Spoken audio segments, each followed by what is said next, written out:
पूरे 10 दिन बाद प्रेमानंद महाराज एक बार फिर सुबह पदयात्रा पर निकले। 2 अक्टूबर से प्रेमानंद महाराज की परिक्रमा बंद हो गई थी, जिसके पीछे का कारण उनके खराब स्वास्थ्य को बताया जा रहा था।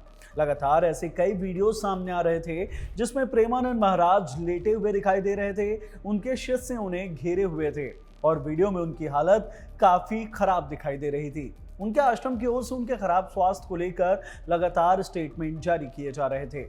दावा किया जा रहा था कि प्रेमानंद महाराज की हालत इतनी खराब हो गई थी कि वो आंख तक नहीं खोल पा रहे हैं।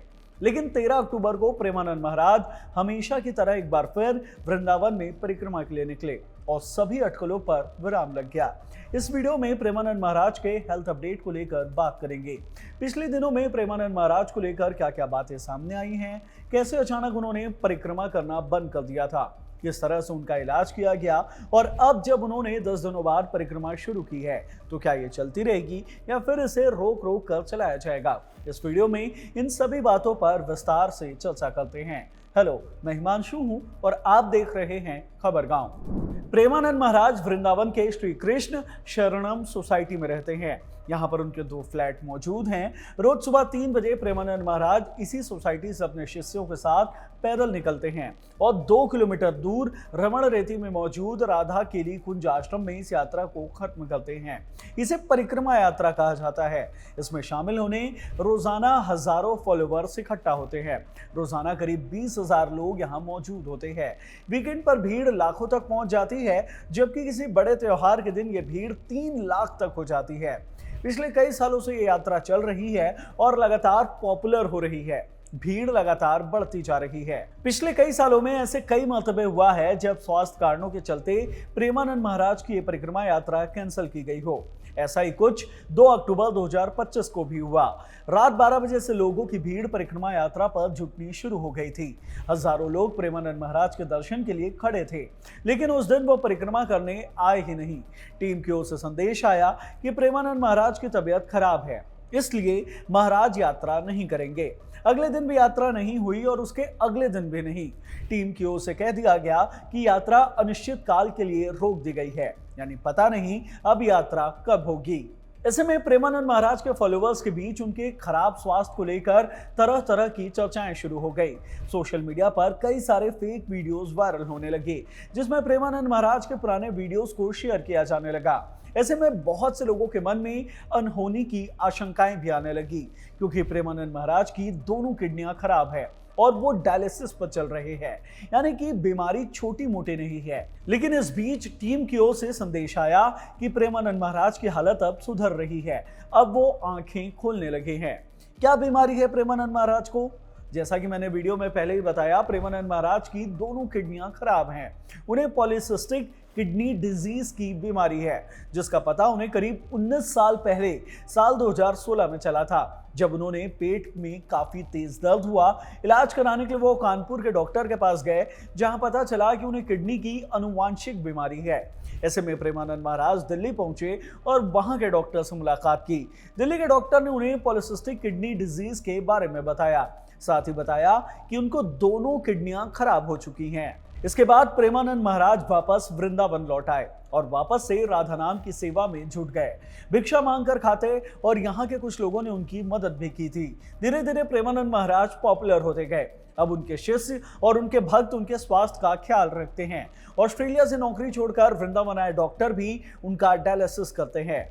क्या होता है डायलिसिस? आसान भाषा में कहें तो जो काम किडनी का होता है वो किडनी के खराब होने के बाद मशीन से कराया जाता है।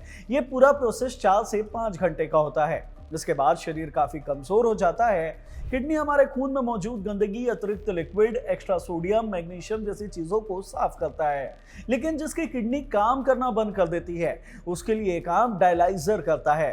शरीर में 2 होल बनाए जाते हैं परमानेंट। मेडिकल टर्म में इन्हें फेस्टुला या ग्राफ्ट कहा जाता है।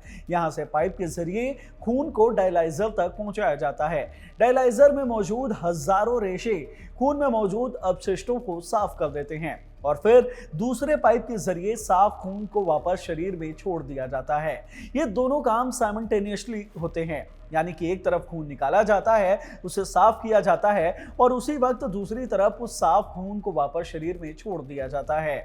प्रेमानंद महाराज के पास जो श्री कृष्णम शरणम सोसाइटी में 2 फ्लैट हैं, 209 और 212, उनमें से एक में वो रहते हैं और दूसरे में उनके डायलिसिस का पूरा सेटअप लगाया गया है। उनके शिष्यों में कई ऐसे लोग हैं जो मेडिकल फील्ड से आते हैं, जो अपनी नौकरी छोड़कर प्रेमानंद महाराज की सेवा में लगे हुए हैं, जैसे कि ऑस्ट्रेलिया से आए डॉक्टर और प्रोफेसर दंपति, जो ऑस्ट्रेलिया की अपनी नौकरी छोड़कर वृंदावन में फ्लैट लेकर शिफ्ट हो चुके हैं और दिन रात प्रेमानंद महाराज की सेवा करते हैं।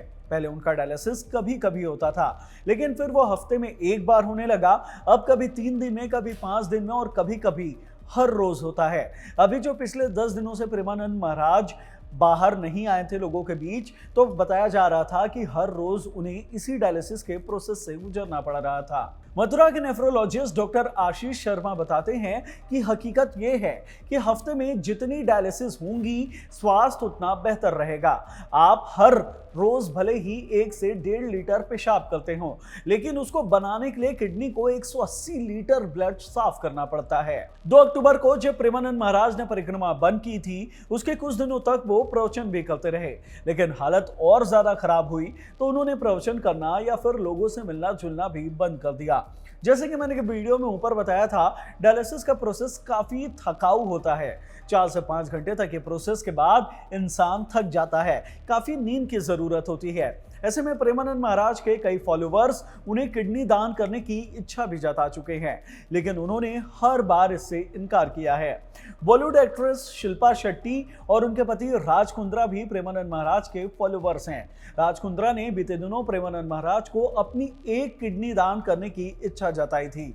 मध्य प्रदेश के इटारसी में रहने वाले आरिफ खान चिश्ती ने भी लेटर लिखकर किडनी दान करने की इच्छा जताई थी।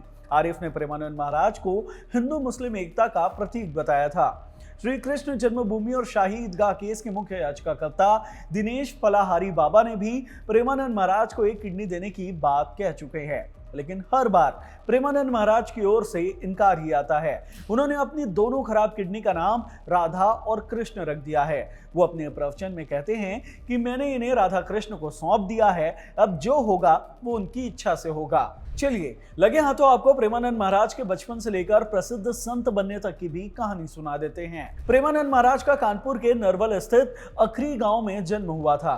उनके बड़े भाई गणेश दत्त पांडे बताते हैं कि उनका बचपन में नाम अनिरुद्ध कुमार पांडे था। हमारे घर की हर पीढ़ी में कोई ना कोई बड़ा साधु संत होकर निकलता आया है। यही हुआ है प्रेमानंद महाराज के साथ। बचपन में अनिरुद्ध ने अपने दोस्तों के साथ भगवान शिव के मंदिर के लिए एक चबूतरा बनाना चाहा था। इसका निर्माण भी उन्होंने शुरू किया, लेकिन कुछ लोगों ने चबूतरा बनाने से रोक दिया। इसका अनिरुद्ध पर बहुत खराब असर पड़ा और उन्होंने बाद में घर छोड़ दिया। काफी खोजबीन के बाद पता चला कि वो पास के सरसौल में मौजूद एक नरेश्वर मंदिर पर ठहरे हुए हैं। घर वालों ने वापस लाने की बहुत जतन की, लेकिन अनिरुद्ध नहीं लौटे। कुछ दिनों बाद बची कुची मोह माया भी छोड़कर वो सरसौल से भी चले गए। सरसौल के बाद उनका अगला ठिकाना बना महाराजपुर के समेसी में मौजूद एक मंदिर में।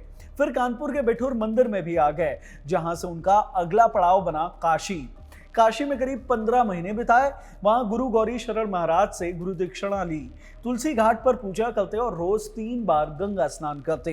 प्रेमानंद महाराज बताते हैं कि वो रोजाना भिक्षा मांगने वाली जगह पर 10 से 15 मिनट ही बैठा करते थे।